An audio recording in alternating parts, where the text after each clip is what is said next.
कितने बम बरस गए फलस्तीन पर, क्यों नहीं निकलते? एटमी ताकतें होने के बावजूद भी लोग तगड़ा बयान भी नहीं देते। क्यों नहीं देते? बुज़दिल है। मैदानों में एटमी बम से नहीं लड़ा जाता, ईमान की ताकत से लड़ा जाता है। तरस नहीं आता तुम्हें उन बच्चों पर? सिसकती बिलकती मखलूक पर? तो कहां है अक़वाम मुत्तहिदा की तंजीमें, और कहां है वो यूरोप जो कुत्तों और बिल्लियों के हुकूक पर तंजीमें बनाते हैं, जो जानवरों के हुकूक की बात करते हैं? वो कहां अपने दिलों में छुप गए? फलस्तीन के अस्पतालों पर बम बरसे तो तुम्हारा क्या ख्याल है? तुमसे हिसाब से नमाज रोजे कौन है? अल्लाह के बंदे तड़पते रहे और रब पूछेगा नहीं? रसूल पाक अलैहिस्सलाम ने तो फरमाया, मालिक क़यामत के दिन कहेगा, मैं जो उसकी शान के लायक है। अल्लाह फरमाएगा, मैं भूखा था, तूने खाना क्यों नहीं खिलाया? मैं प्यासा था, तूने, ये सही मुस्लिम की हदीस, मुझे कपड़ों की जरूरत थी, लाया क्यों नहीं? बंदा अर्ज करेगा, मालिक तो खाने पीने से पहनने से पाक है। तो रब फरमाएगा, वो जो तेरे पड़ोस में बंदा भूखा था, तो बंदा तो मेरा ही था ना। वो जो प्यासा तड़प रहा था, तो मेरा ही था ना।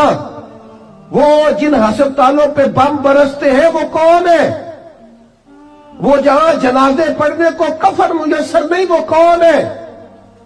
जब वो पूछेंगे बुला के तुमको अपने सामने, तो क्या जवाब जुर्म दोगे तुम खुदा के सामने? तुम सो रहे हो, सियासतें कर रहे हो, इलेक्शन की बातें कर रहे हो? खुदा से डरो। एक बात बड़ी ज़रूरी है, वो मैंने आपसे ज़रूर करनी है। एक आयत है कुरान पाक की, सूरत बकरा पहला सिपारा, आयत नंबर 120। अल्लाह ताला ने ना एक हद बयान कर दी। फरमाया, वलन तरदा अनकल यहूद वलन नसारा हत्ता तत्तबिया मिल्लतहुम। फरमाया, ये यहूदी और ईसाई तुमसे हरगिज़ राजी नहीं होंगे। ये कुरान है, और सादा तर्जमा तफसीर की भी ज़रूरत नहीं। ये मुआहदे कर लें, मोहब्बत के वादे कर लें, ये तुमसे राजी नहीं होंगे। कब राजी होंगे? हत्ता तत्तबिया मिल्लतहुम, यहाँ तक कि तुम इनके दीन की पैरवी करने लग जाओ। मेरा जब पहली दफ़ा पासपोर्ट बना तो मैंने सारा पढ़ा, किताबें पढ़ने का शौक था शुरू से। उसके हर सफ़े पे लिखा है कि सिवाय इसराइल के, यानी आप पूरी दुनिया में ये सबज हिलाली पासपोर्ट लेके जा सकते हैं, खबरदार इसराइल आप ये पासपोर्ट लेके नहीं जा सकते। यानी इतनी नफरत किसी मुल्क से कि उस पर लिख के छाप दिया हर सफ़े पर कि ये पासपोर्ट सिवाय इसराइल के हर मुल्क के लिए कारामद है। मेरा सवाल है अरब के उन लीडरों से जिन्होंने इसराइल के साथ मुआहदा किया, मुझे बताओ, तुम्हें फलस्तीन की बेटियां भूल गई ना सारी की सारी? तुम्हें वो माँ भूल गई ना जो मस्जिद अक्सा के दरवाजे पे खड़ी होकर चीखें मारती थी और कहती थी, कोई अली को खबर करो कि मेरी बच्चियां कैद में हैं? वो भूल गई? तुम्हें वो बहन भूल गई ना जिस पर शराब की बोतल उंडेलते थे इसराइल के फौजी? वो आपको अभी भी वीडियो मिल जाएगी। वो उंडेलते थे शराब की बोतल, उसे पकड़ते थे, दस्त दराजी करते थे, और वो बेटी कहती थी, या रहमतल लिल आलम। भूल गया तुम्हें वो सारा कुछ? तुमने 1 मिनट लगाया, और तुम मुआहदा किससे करवा रहे हो? अमेरिका के सदर से। इतना जुल्म किया तुमने, इतना कातिल के साथ मुआहदा। क्या समझते हो फलस्तीन वालों का कोई वाली वारिस नहीं? सुनो, मेरे रसूल करीम सल्लल्लाहु अलैहि वसल्लम ने फरमाया, मेरा कोई मालदार उम्मती दुनिया से चला जाए, पैसे जायदादें छोड़ के जाए, तो उसकी औलाद में बांट देना, लेकिन अगर उसके जिम्मे कर्जा हो तो मेरे पास आ जाना, मैं अपने उम्मती का कर्ज अदा करूंगा। जिसका कोई वारिस नहीं होता, मदीने वाला उसका वारिस होता है। मैं कर्ज दूंगा अपने उम्मती का। क्या समझते हो फलस्तीनी लावारिस है? सुबह कयामत नबी पाक तुमसे सवाल करेंगे, तुम्हें अल्लाह के हुजूर हाजिरी देनी है। क्यों नहीं सुलह करता इसराइल फलस्तीन के साथ? लबनान के साथ दोस्ती क्यों नहीं करता? शाम सारा कट गया इसराइल की वजह से। आज तुम्हें ख्याल आया उनके साथ मुआहदा करने का? हमें सबक पढ़ाते हो, खुदा से डरो।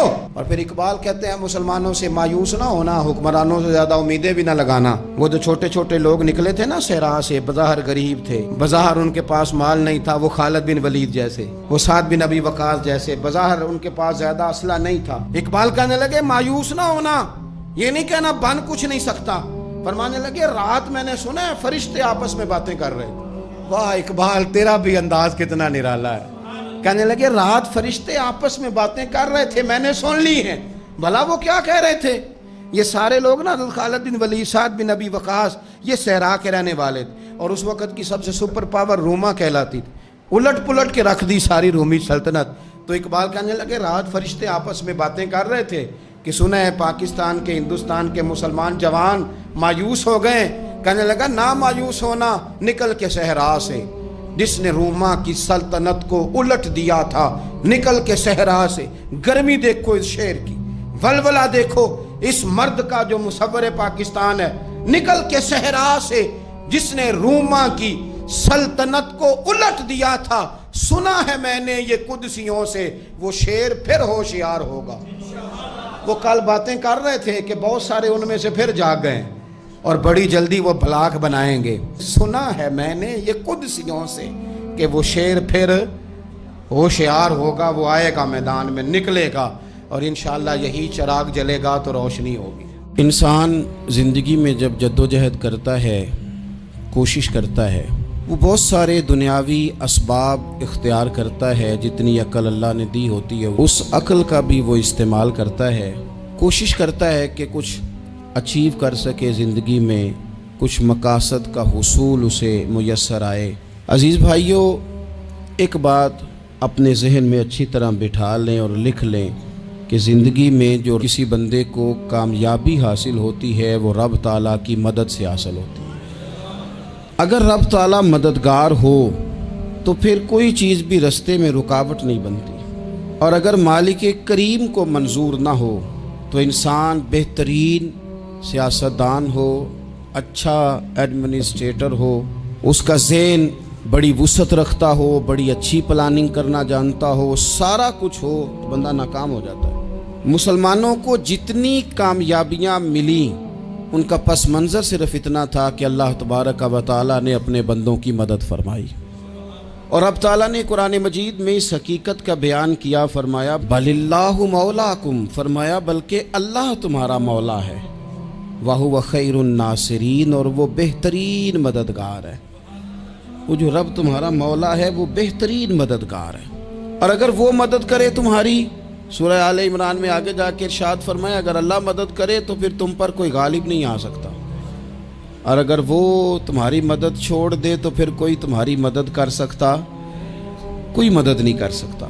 बदर की जंग भी और फतेह मक्का भी रमज़ान मुबारक में हुआ है। मैं दोनों पर गौर कर रहा था तो एक नया मजमून मेरे जहन में आने लगा। बदर की जो जंग है उसमें भी एक अजीब इनकलाब आया है कि 313 ने 1000 से मुकाबला किया, और जिन 1000 से मुकाबला किया वो असलहे से लैस थे, और ये जो 313 हैं इनके पास 6 जिरहें, 8 तलवारें, चंद घोड़े। लेकिन अल्लाह ने कामयाबी दी तो खुद रब ने बयान किया किस तरह दी, फरमाया वलक़द नसरकुमुल्लाहु बिबदरिन व अंतुम अज़िल्ला। वो कामयाबी इस तरह मिली है कि रब ने तुम्हारी मदद की थी, तुम तो कमज़ोर थे, अल्लाह ने बदर में तुम्हारी मदद की, तुम जीत गए। वलक़द नसरकुमुल्लाहु बिबदरिन व अंतुम अज़िल्ला, अल्लाह ने बदर में तुम्हारी मदद की, तुम तो कमज़ोर थे। फिर फतेह मक्का नसीब हुई तो उसमें भी बेहतरीन मनसूबाबंदी नबी पाक अलैहिस्सलाम ने फरमाई, बेहतरीन हिकमत अमली हुजूर ने अपनाई। लेकिन हमें जो अल्लाह रसूल ने बात समझाई वो क्या है, इज़ा जा नस्रुल्लाह वल फतह, फरमाया जब अल्लाह की मदद आई और फतह नसीब हो गई। ये अल्लाह ने मदद फरमाई तुम्हारी, यहाँ भी फतेह मक्का भी अल्लाह की मदद से, जंगे बदर भी अल्लाह की मदद से। वो जो मदद है अल्लाह ताला की, जब वो हम ये करते हैं कि हम अपनी सारी ज़िंदगी सियासत की नज़र करते हैं। हमारी सियासत सिर्फ मुल्क में नहीं होती, हमारी सियासत ख़ानदान में भी होती है, हम घर के अंदर भी सियासत करते हैं। हम किसी ख़ास तरीके से लोगों को अपने पीछे चलाना चाहते हैं, हम एक ख़ास उसलूब इख्तियार करते हैं कि लोग हमारे पीछे चलें। उसका नुकसान हमें ये होता है कि सियासत जो होती है ये शतरंज के हेर फेर की तरह होती है, तो इसके राज बड़ी जल्दी खुलने लग जाते हैं। पता चल जाता है कि बंदा मुखलिस नहीं था, सियासत कर रहा था, तरीके सलीके से इसने जोड़ के रखा हुआ था। हम हर जगह सियासत के बलबोते पर चीज़ों को लेकर चलना चाहते हैं, सियासतें नाकाम हो जाती हैं, सियाने सियाने लोग फेल हो जाते हैं। बचता सिर्फ वही है जिसके पीछे रब ताला की मदद शामिल हाल होती है। अपनी ज़िंदगी के अंदर हम जो कुछ भी कर रहे हैं, जिस शोबे से भी हमारा ताल्लुक है, आज हमने इस बात पे गौर करना है कि पहले तो ये गौर कर लें कि जो काम हम कर रहे हैं क्या वो काम ऐसा है कि उसमें अल्लाह की मदद हमें मिलेगी।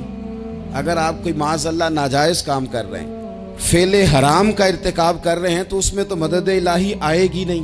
पहले तो ये देखें जो कर रहे हैं वो काम मदद इलाही वाला है, और अगर अल्लाह ताला की मदद वाला वो काम है फिर उस पर गौर करें कि क्या हमने मालिक से मदद का सवाल किया है, हमें मदद मुयस्सर आ रही है। वो मैंने बुजुर्गों से एक बात सुनी थी, वो बड़ी याद रह गई।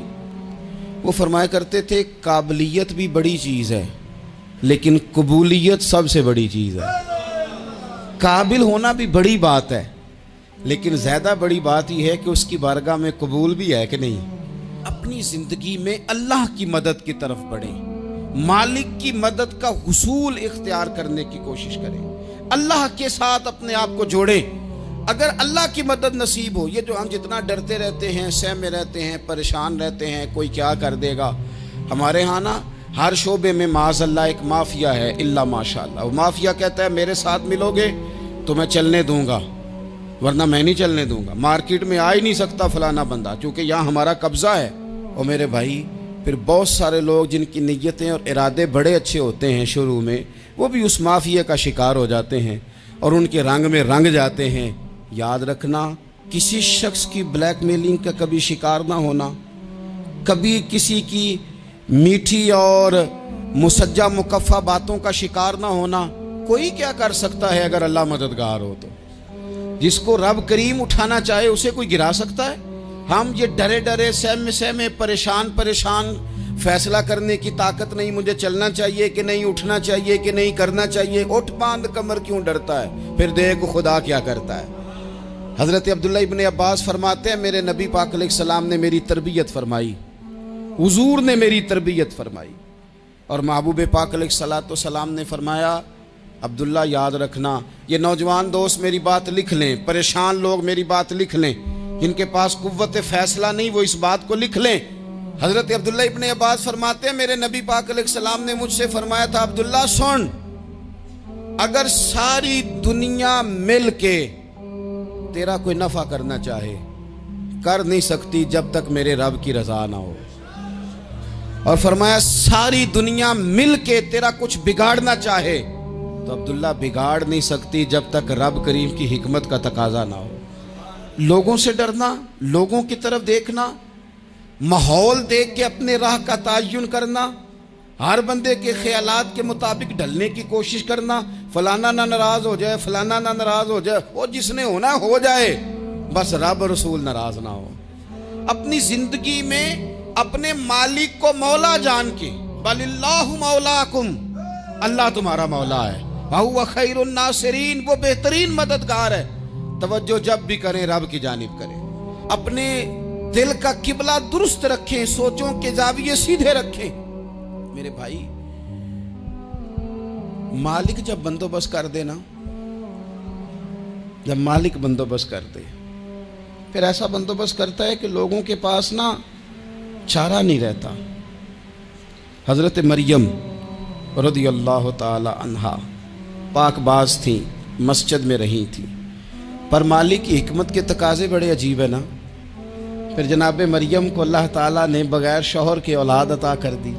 ये बात ही ऐसी थी, वो किसी ने कहा था कि मखलूक तो फनकार है इस दर्जा के पल भर में, संगे दरे काबा से भी असनाम तराशे, तुम कौन हो क्या चीज़ है दागे कबाबी। लोगों ने तो मरियम पे भी इल्ज़ाम तराशे। तो लोगों ने कहा किधर से ले आई बच्चा, तेरा बाप तो ऐसा नहीं था, कहां से ले आई। अल्लाह करे मैं आपको समझा सकूं, जरा अपने आप को वहां खड़ा करें कि एक पाक बाज औरत, पाक बाप की बेटी, तैयब माँ की बेटी और अल्लाह के घर में परवरिश पाने वाली खातून, एक वो वक्त और एक ये वक्त कि उस औरत को कटहरे में खड़ा करके पूछा जा रहा है कि माज़अल्लाह तेरी गोद में बच्चा जायज नहीं है, कहां से लाई है।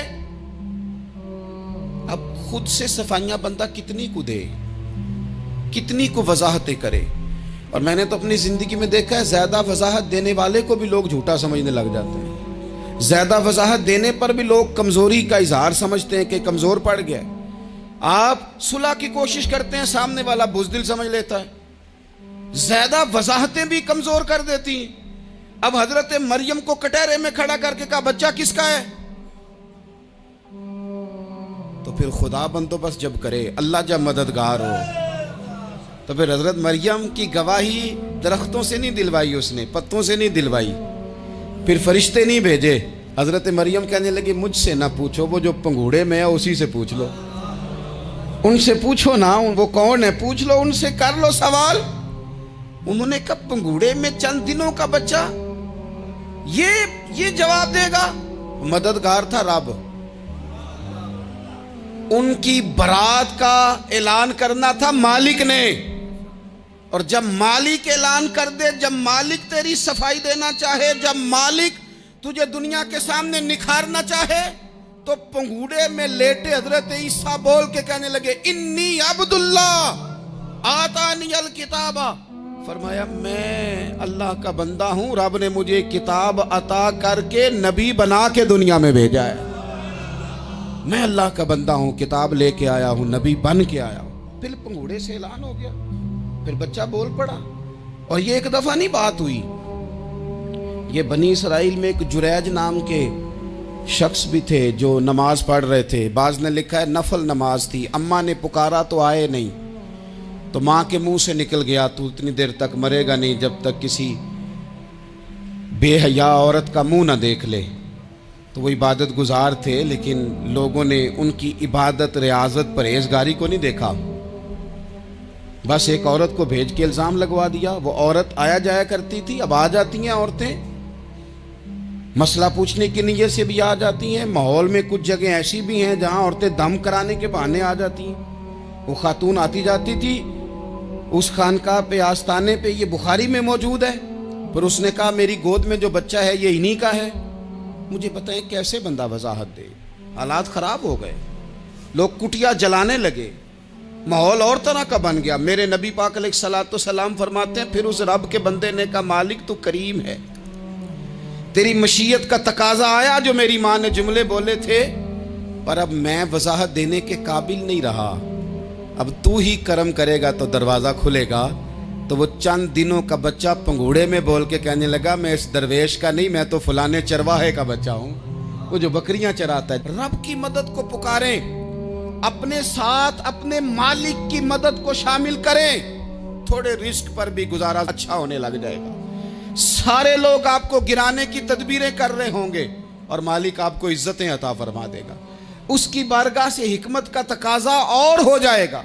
हमने सारी जिंदगी लोगों को राजी करने में गुजार दी, सारी जिंदगी बुढ़ापा आ गया बच्चों को पालते, और बच्चों ने आखिरी उम्र में कह दिया अब्बा अगर कोई ढब का काम कर लेते तो आज हमारे दिन भी फिर न जाते। सारी जिंदगी गुजार दी बहन भाइयों को राजी करने में, सारी जिंदगी गुजार दी जिम्मेदारियां उठाने में। उनको 99 दफा दिया, एक दफा नहीं दिया तो उन्होंने कह दिया तूने तो कभी दिया ही नहीं, तू था ही नहीं। सारी जिंदगी मोहल्लेदारों, इलाके वालों को राजी करने में गुजार दी।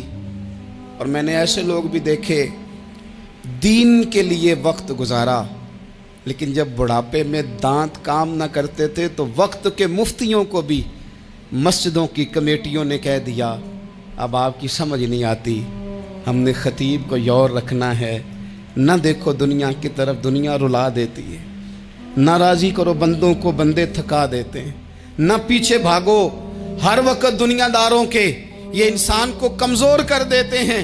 वो तो करीम ही बड़ा है, 2 आंसू ज़मीन पर बाद में गिरते हैं, बंदे के गुनाह सारे पहले माफ़ फरमा देता है। अल्लाह की मदद का हुसूल, अपने मालिक की मदद की तरफ बढ़ना, आपको बदर की जंग भी यही दरस देगी, आपको ओहद का मैदान भी यही सबक देगा, फतेह मक्का भी यही सबक देगा। मेरे दोस्तों, जब रब मदद फरमाए, जब अल्लाह मददगार बने।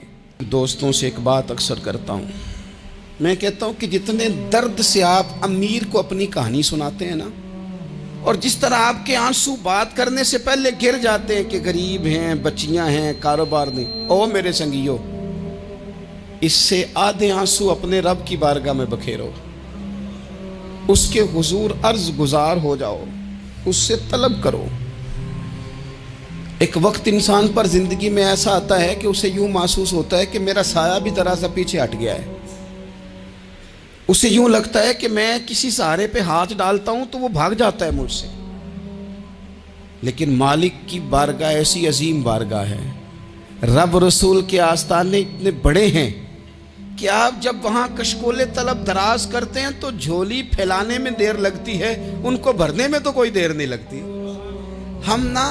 हमने अपना सोच का किबला ही दुनिया को बना लिया है। ये जो अल्लाह वालों की मदद है, ये तो है नहीं, अल्लाह ही की मदद है। लेकिन ये जो सेठों की तरफ तवज्जो करना, नवाबों की तरफ तवज्जो करना, दुनियादारों की तरफ तवज्जो करना और अपना मिजाज इस तरह का बना लेना, यारो गर्दन को झुका देता है खैरात का पत्थर, जहां में मांगने वालों के सर कभी ऊंचे नहीं होते। और इकबाल कहते हैं, गैरत है बड़ी चीज जहाने तगो दो में, पहनाती है ये फक्र को ताजे सरदारा। मैं अर्ज करूंगा कि अपनी आप जब तवज्जो का किबला अल्लाह रसूल को बनाएंगे तो रब फरमाते वयर्ज़ुक़हु मिन हैसु ला यहतसिब, मैं ना तुझे वहां से रिस्क दूंगा जहां से कभी तेरा गुमान भी नहीं गया होगा। यहां से भी मिल सकता है, तूने सोचा भी नहीं होगा।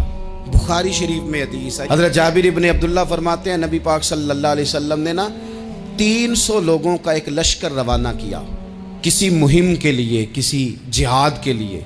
हज़रत अबू उबैदा बिन जर्राह रदी अल्लाह ताला अन्हु अमीर लश्कर थे। फरमाते हैं गुर्बत इतनी ज़्यादा थी, भूख इतनी ज़्यादा थी कि एक एक खजूर दिन में एक वक्त खाने को मिलती थी, और कुछ दिन ऐसे आए कि अब खजूर भी नहीं मिल रही। फरमाते हैं इतनी ज़्यादा भूख लगी मुजाहिदीन को, 300 बंदा पत्ते खा के गुजारा होने लगे। ये बुखारी में मौजूद है। आप फरमाते हैं कि दरिया के किनारे हमारा पड़ाव था, ठहराव था। जब भूख से निढाल हो गए ना, वयर्ज़ुक़हु मिन हैसु ला यहतसिब, अल्लाह वहाँ से रोज़ी देता है, गुमान भी नहीं होता। फरमाते हैं एक मछली अल्लाह ताला ने दरिया के किनारे भेजी। फरमाते हैं वो थी तो मछली पर पहाड़ जितनी थी। बुखारी में लफ्ज़ हैं, हज़रत जाबिर इब्न अब्दुल्लाह रदी अल्लाह ताला अन्हु फरमाते हैं 300 आदमी 18 दिन तक उस मछली को खाते रहे, मछली खत्म ही नहीं हुई। मछलियां नहीं, मछली। कहते हैं 18 दिन 300 बंदा खाता रहा, मछली खत्म ही नहीं हुई। और फरमाते हैं कि उसकी हड्डी निकाल के, कांटा कहेंगे आप अपनी जुबान में, कहते हैं वो निकाल के ना तो उसको खड़ा किया ना जब, तो ऊंट कजावे समेत उसके बीच से गुजर जाता था। 2 उसके कांटे जोड़े। फरमाते हैं वो उसका गोश्त हम खाते थे और उसकी चर्बी बतौर तेल के हम जिस्मों पे मलते थे, बीमारों को उससे सुकून आता था, तंदुरुस्ती शिफा होती थी। फरमाते हैं हम खाया भी हमने और कुछ लेके हम मदीने भी गए, और कुर्बान जाए नबी पाक ने भी उसमें से खाया। हमने अर्ज की हुजूर ये मुअम्मा क्या है, ये माजरा क्या है? तो महबूब ने फरमाया तुम्हारे पास ग़िज़ा नहीं थी, रब ने तुम्हारे लिए बंदोबस्त किया है, अल्लाह ने तुम्हें दिया है। मकान शुरू कर लिया, एक साहब ने वो मकान बनाने लगे, आप वो हिसाब लगा रहे हैं, कहते हैं मेरे पास इतने पैसे हैं, इतने मैंने फलाने दोस्त से कहना है उसने दे देने, इतने फलाने रिश्तेदार से कहना है उसने दे देने, इतने फलाने से कहना है उसने दे देने। ये सारी कापी बना के मकान शुरू कर लिया। जो रोज़ कहता था ना कोई हुक्म हो जाते दसी, सबसे पहले उसको कहा मियाँ पैसे चाहिए। वो कहता हो कल ही मुंडा टोरे है, कदे तू परसों 10 दाते लब जाने सन। मैं आपको अपने तजर्बे की बात बता रहा हूँ। जिन लोगों का ख्याल होता है ना कि आप स्टार्ट करें फलाना काम, हम आपके साथ हैं, अल्लाह का ही कोई निज़ाम है, वो बिल्कुल भी नहीं साथ होते। लेकिन ऐसा नहीं है कि कोई साथ नहीं होता, अल्लाह ताला बड़े असबाब पैदा करता है, वहाँ से देता है जहाँ से गुमान भी। हमारा ये ज़हन बन जाता है, हम सारी अपने हिसाब से चलते हैं, इतने रिश्तेदारों से, इतने, कौन आपके साथ चलेगा? सवाल ही नहीं पैदा होता। ये सारे काम छोड़ के सबसे पहले 2 रखते पढ़ो, अपने रब की बारगाह में, रसूल कायनात की बारगाह में गुजारिशात और इस्तिगासे पेश करो, वहां से खैर तलब करो। दुनियादार क्या देंगे, क्या दे सकते हैं, क्या हैसियत होती है किसी? अल्लाह कहता है वहां से दूंगा। तो जो अल्लाह माल दे वो लेना चाहिए कि रिश्तेदारों का माल देखना चाहिए? जो अल्लाह दे वो लेना चाहिए कि सेठों नवाबों की जेबें देखनी चाहिए? जो अल्लाह दे वो कबूल करना चाहिए या देखना चाहिए कौन सा आदमी कहां पहुंच गया? छोड़ो, अपनी मट्टी पे चलने का सलीका सीखो। किसी के संगे मरमर पे चलोगे तो फिसल जाओगे, फिसल जा। इस पर एक और बात अर्ज कर दूं, सही बुखारी से, मुस्लिम से। एक और बात, कुछ चीजें ऐसी हैं जिनसे अल्लाह की मदद आती है, मदद मिलती है। एक चीज उनमें से ऐसी है जिससे बहुत मदद नाज़िल होती, वो है कि जब रब आपको दे ना तो फिर आप भी उसके रास्ते में दें, फिर मदद आती है, फिर और आता है। बुखारी मुस्लिम में हदीस है, ये ज्यादा ही तवज्जो तलब अमर है, इस पर आप गौर करेंगे। हजरत अबू हुरैरा फरमाते हैं कि नबी पाक अलैहिस्सलाम ने फरमाया, एक शख्स ने बादलों के अंदर से आवाज़ सुनी कि फलां आदमी का खेत और बाग खुश्क हो गया है, वहाँ बरसो और उसके खेत को सैराब करो। वो बड़ा हैरान हुआ कि बादल से आवाज़ आ रही। फिर उसने देखा कि एक पहाड़ी पर बारिश हुई, वो बादल वहाँ बरसा, फिर नालियों से होता हुआ पानी एक तरफ चला। तो जिसने आवाज़ सुनी थी, हुजूर बयान कर रहे हैं, वो भी पीछे पीछे चला कि पानी किधर जा रहा है। उसने जाके देखा कि एक मकाम पे एक बाग को वो पानी लग रहा है और एक आदमी वो पानी लगा रहा है। उसने उससे पूछा, तेरा नाम क्या है? उसने कहा क्यों? कहने लगा बता ना। उसने नाम बताया तो कहने लगा, यही तो वो नाम है जो मैंने बादलों के अंदर से सुना है कि फलां के खेत को पानी दे दो। उसने कहा, यार तू क्या अमल करता है कि स्पेशल तेरे लिए बारिश बरसे? ये बुखारी पढ़ रहा हूं, सियासता से हदीस अर्ज कर रहा हूं। उससे पूछा, तू क्या काम करता है कि जनाब अल्लाह तबारक व तआला का हुक्म करम आया कि खास तेरे लिए पानी बरसे और तेरे खेत को सैराब करे? तो उसने कहा, छोटा जिम्मेदार हूं, पर जब फसल उगती है तो 3 हिस्से करता हूं। एक हिस्सा अपने बाल बच्चों पे, बहन भाइयों पे खर्च करता हूं, एक हिस्सा पूरा, और एक हिस्सा दोबारा काश्तकारी पे लगाता हूं, और तीसरा हिस्सा खालिस मैंने मिस्कीनों, यतीमों और गरीबों के लिए रखा हुआ है। वो जो तीसरा हिस्सा, अल्लाह करे आप समझे, वो रब के बंदों पे तीसरा हिस्सा खर्च करता है ना, तो करीम मालिक ने फरमाया, जहाँ से गरीब का हिस्सा जाता है वो खेत खुश्क नहीं रहना चाहिए। वो जहाँ से मिस्कीन रोटी खाते हैं वो खुश्क ना रहे। जहाँ से यतीमों को कुछ आता है कहीं उसकी फसल रह ना जाए। मैं और आप भी अगर अपने माल में मिस्कीनों, यतीमों, गरीबों के हिस्से रख लेंगे तो फसलें खुश्क नहीं रहेंगी, उनके अंदर ताजगी आएगी, नूर आएगा, करम आएगा, खास कर खुदा की रहमत बरसेगी। मदद अल्लाह से चाहें, अपनी तवज्जुहात का मरकज रब रसूल की जात को बनाएं, फिर आप महसूस करेंगे कि बड़ी जल्दी अल्लाह ताला की मदद आने लगी है।